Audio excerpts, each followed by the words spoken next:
Os doutrinadores, mais recentemente, eles também fazem referência a um efeito que não está previsto em lei expressamente, mas eles então deram nome a essa ocorrência, a esse fenômeno, e chamaram isso de efeito translativo.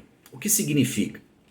Quando há no processo uma questão de ordem pública escondida, portanto não verificada, não aventada, não decidida, como nós sabemos que as questões de ordem pública são arguíveis em qualquer tempo e são reconhecíveis em qualquer tempo e em qualquer grau, o que dizem os doutrinadores é que, pela via do recurso, os tribunais passam a ter a oportunidade de reconhecer de ofício matérias de ordem pública que não tinham sido aventadas. Vejam, o recurso é o que permitiu que esta oportunidade acontecesse. Não é o recurso propriamente que permite que se reconheça de ofício.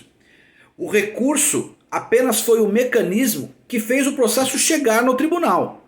E ao chegar no tribunal, os tribunais estão livres, por conta de ser a questão escondida, uma questão de ordem pública, os tribunais estão autorizados a reconhecê-la, porque essa é a essência das questões de ordem pública, que são aquelas que geram ineficácia e então podem ser alegadas e reconhecidas em qualquer tempo.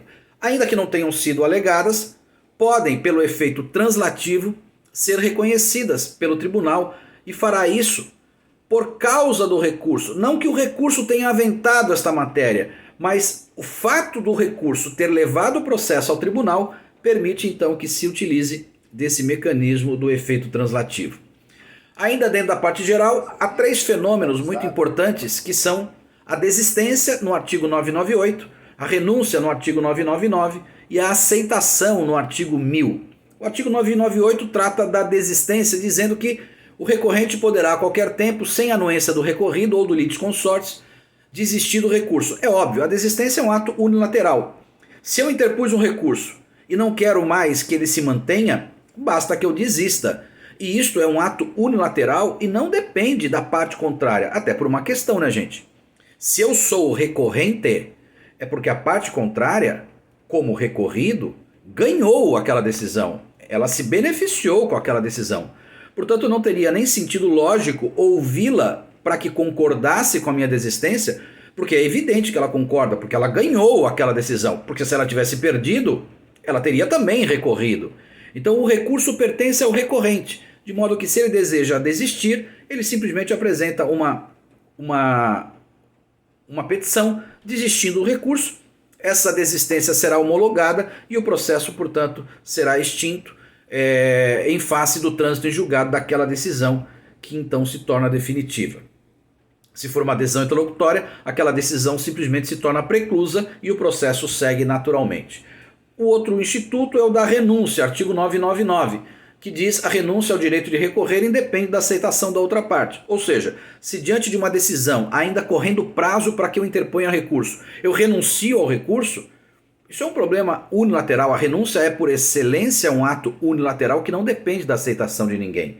De modo que, apresentada a renúncia, isso gera efeitos imediatos e, portanto, não posso mais produzir nenhum ato porque aquela decisão está preclusa com a minha renúncia. A renúncia faz com que aquela decisão que se sujeitaria a recurso se torne, então, preclusa.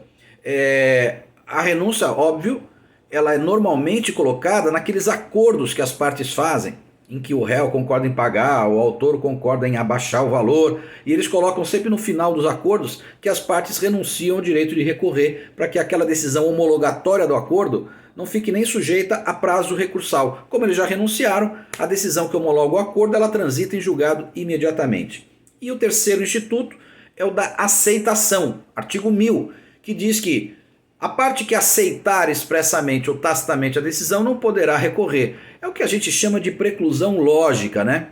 A parte que aceita aquilo que a decisão lhe impõe e pratica, portanto, um ato de acordo com a decisão, ela consuma os efeitos da decisão e, portanto, essa aceitação, se for tácita, é por conta dessa prática de um ato incompatível, e se for expressa é quando ele diz nos autos que aceita, que reconhece a eficácia daquela decisão.